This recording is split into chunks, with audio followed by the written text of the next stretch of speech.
You'll have to pardon this particular interruption, ladies and gentlemen, because there is money on the line.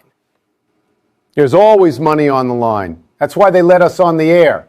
I'm Tony Kornheiser. And I'm Mike Wilbon. The BrOpen is days away. Horseshoe Bay Resort, 32 men, 8 teams, and every dollar in that field is moving through one place. Clubhousing, the app, the auction, the audit. If you're betting the BrOpen, you're doing it on Clubhousing. And if you're not betting the BrOpen, then why are you listening to this show? Now there is a mountain of action out there. Pools for most birdies, par 3 contest, fastest 40 sprint. Fastest 40 chug? Maybe.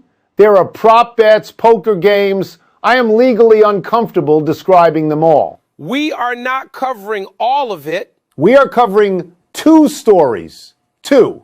Story 1, the Tour Cutter auction, and one man standing on the edge of history. History. And story 2, who wins the BrOpen itself?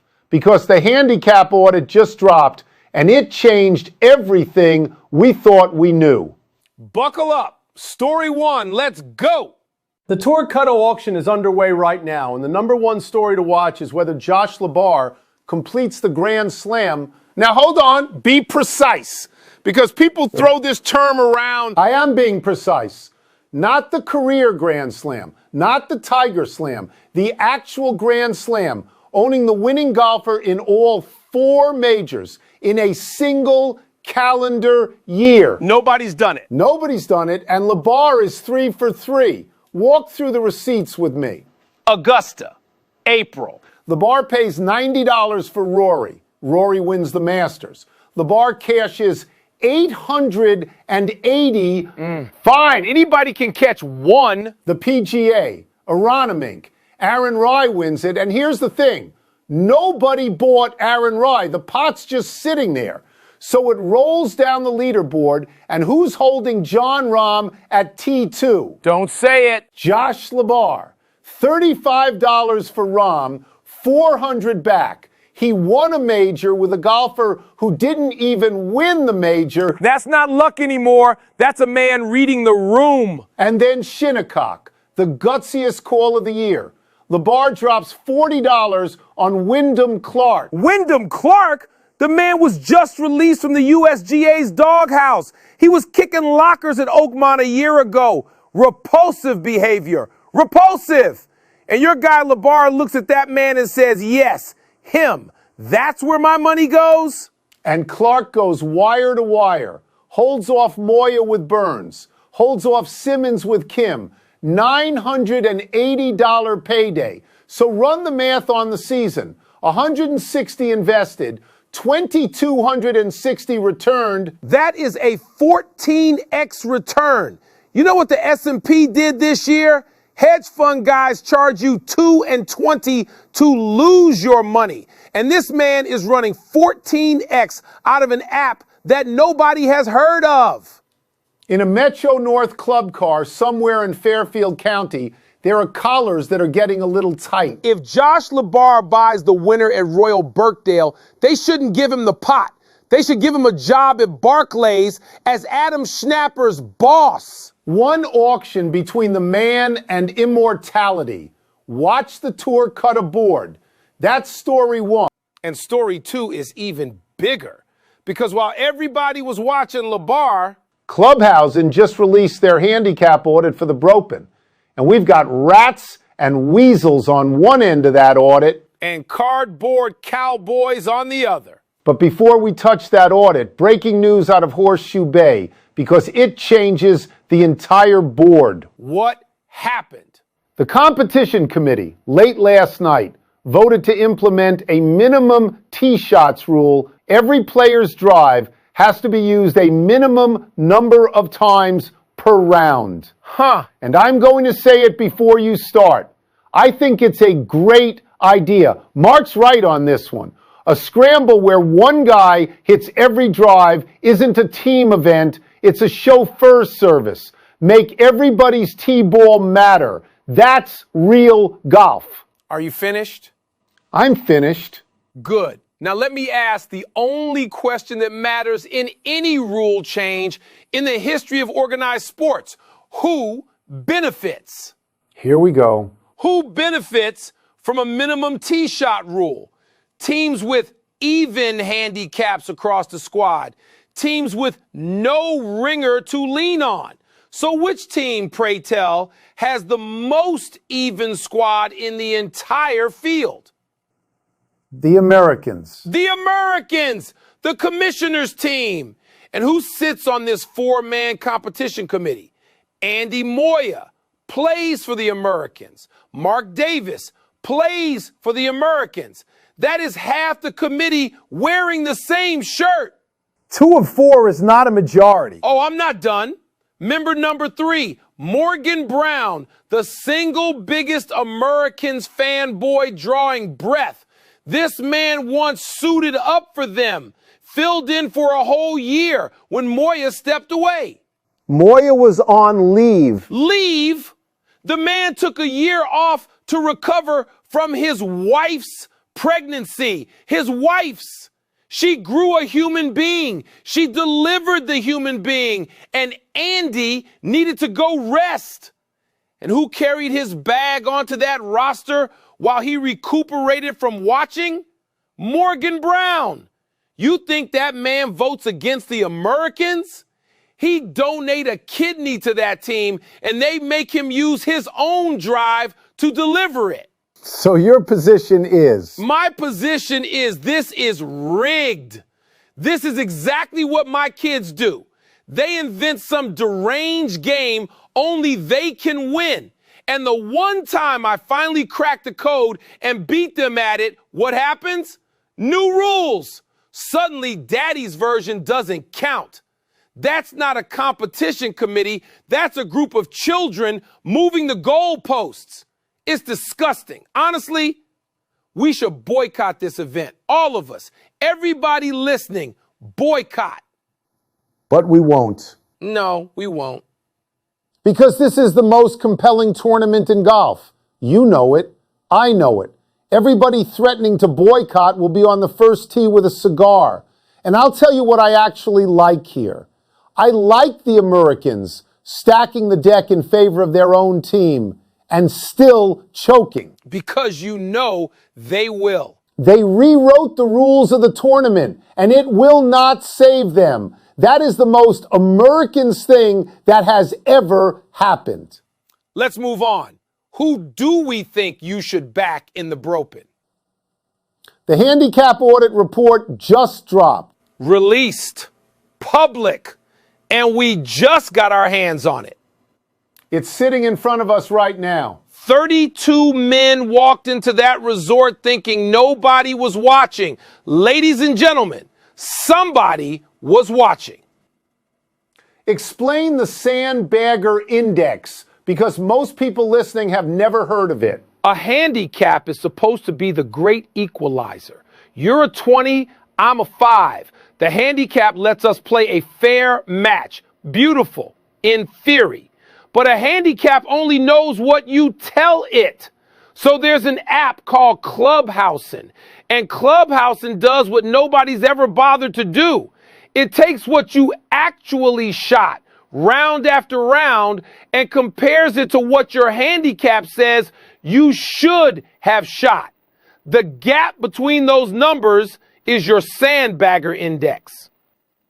And a negative Sandbagger Index means? You are better than your number, consistently, repeatedly, on purpose. It's a lie detector. 11 of the 32 men in this field are mathematically flagged. 11. So this is a betting segment. Our job is to tell you where the money goes. 5 teams counting down, ranked by what the data says, not what the leaderboard says. And number 5 is going to upset some people. Go ahead. Los Borrachos. 5, the 2024 champions, leading the board at minus 15. 2 hombres flagged high on the audit, and you have them 5th? I do. Explain yourself right now on this program. Look closer at the audit. Yes, Jason Zepeda is flagged at minus 1.1. Yes, Adrian Dominguez has an inflated number. But flagged is not the same as good. The index says their handicaps are inflated. My eyes say these are not great golfers. The rings, though. Whose rings? Zepeda and Dominguez weren't on the 2024 team. The two white guys who actually won that title with Renee are gone. This is a championship banner hanging over a completely gutted roster. And there's more. Dominguez is dealing with a well-documented lower body situation. The calves are a question mark.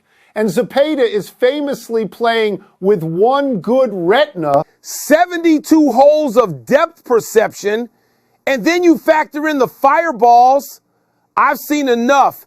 But here's why they're still on the board. Renee Martinez, -2 Sandbagger Index, flagged high, and the man has won 2 BrOpens with 2 different teams. He doesn't need teammates, he needs cargo. Renee Martinez could win this thing with 2 silicone love dolls and a Yeti cooler. Fine. Fifth, and I'm not happy about it. Number 4, the Americans. -11. Respectable. Boring.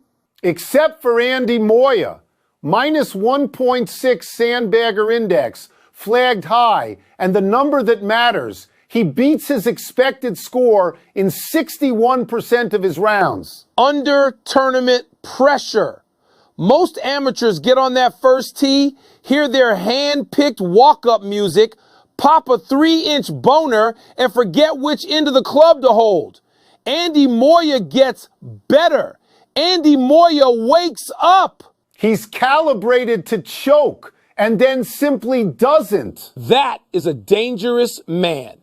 Number 3, and this is my guy, Broing Low, starting at +2. A +2 team in the top 3. Not on my program. Trey Signs, -4.3. Say it again. -4.3. The largest Sandbagger Index in the entire field. Not close, not competitive. Mr. Signs is in a category of his own. Mr. Signs. Mr. Signs. Mr. Signs has spent 3 years at the BrOpen, shaking hands, buying rounds, telling everybody he's not really playing much these days, and the whole time, Clubhousing was sitting there quietly, writing it all down. And the history backs the math. Signs and Jake Truss, 9 birdies in a single round in 2025. Tournament record. 9 birdies from a +2 team. On the right day, the starting number is meaningless. On the wrong day, they shoot 74, and this segment never happened. Number 2, and this is the fun one, the Bernie Sanders campaign. Side note, is that even their real name? I don't think these guys are checked in. That could be a good thing, but for punters, they're a wild card. The question is Dougie breaking par or fucking a stripper? Coin flip. I'm talking about Doug Wilson, a legitimate card-carrying ace, 1.4 USGA index. That is not a sandbagger. That is simply an excellent golfer, and the field should be afraid of him on merit alone. No notes, a real player. But now it gets interesting. Tyler and Jeff Warner, the Warner brothers. Their studio is under new ownership. And here's the situation. Neither one has a GHIN. No official record, no history, nothing in the system. These are twins with no IDs pretending to be 18. No IDs. And everybody who has actually seen them play says these are 14 max. So let me get this straight. We've got twins, claiming to be 18s, when every eyewitness says they are obviously not 18s. Where have we heard this one before? The Olsen twins, 2004? Nope. Delta Tau Delta, Austin, Texas, 2002. Mistakes were made, but we're grown-ass men now, so nobody will question us now, right? In any case, rounding out the roster, a 14 handicap by the name of Cock. It's Coke. It's pronounced Coke. I'm pretty sure it's Cock. Coke, like the soda. Don't they call it Pepsi, where you hail from in Long Island? I'm reading what's on the page, and the page says Coke, a 14, solid contributor. Every year with this. So you've got a legitimate ace, 2 underage whores with no paper trail, and the real thing, Mr. Coke. That is a real threat with maximum variance. Which means number one, defending champions, -14, the Putt Pirates. give me the number. Patrick Mullins and Will Sorensen, both carrying a -7 potential Sandberger index. -7. Tiny sample. Could be real, could be 2 guys who got hot last year, but they're defending champs. They're near the top of the board. And if that ceiling is real, everyone else is playing for second. With Simmons out and the Borrachos deconstructado, the path is clear. The Pirates repeat unless somebody makes them stop. Now, before we go, we've spent this whole segment on men hiding how good they are. Don't do it. What about the men hiding how bad they are? The Brofessionals. The Brofessionals, -3 starting strokes, respectable, and the Sandberger Index audit flags James Gaskin, Matthew Charkalis, Ross Rodriguez, and Clint Kendall as certified vanity cappers. All 4, every man on the roster. Lots of data. Their handicaps make them look better on paper than they have ever played in their lives. These men didn't shave strokes to win a tournament. They shaved strokes for the group text. They stuffed socks in their tight pants to seem like big shots. But now it's locker room shower time, and there's no hiding anymore. Let's just say the ladies aren't impressed with solo 12th place finishes. Ego is expensive. So here's the card. Putt Pirates to repeat. That's your money. That's the money, and Bernie Sanders on the value ticket, because Doug Wilson is a feral tomcat, and the Warner Brothers post-acquisition are unknowns, so I like their chances. The Brofessionals? Dead last, just behind the Tea Party, telling everyone who listen they don't understand math. They're just there to party. Horseshoe Bay, 2026. The Sandbagger Index audit is out. And gentlemen, sharpen those knives. It's going to be a feast out there. I'm Mike Wilbon. Get it done, boys.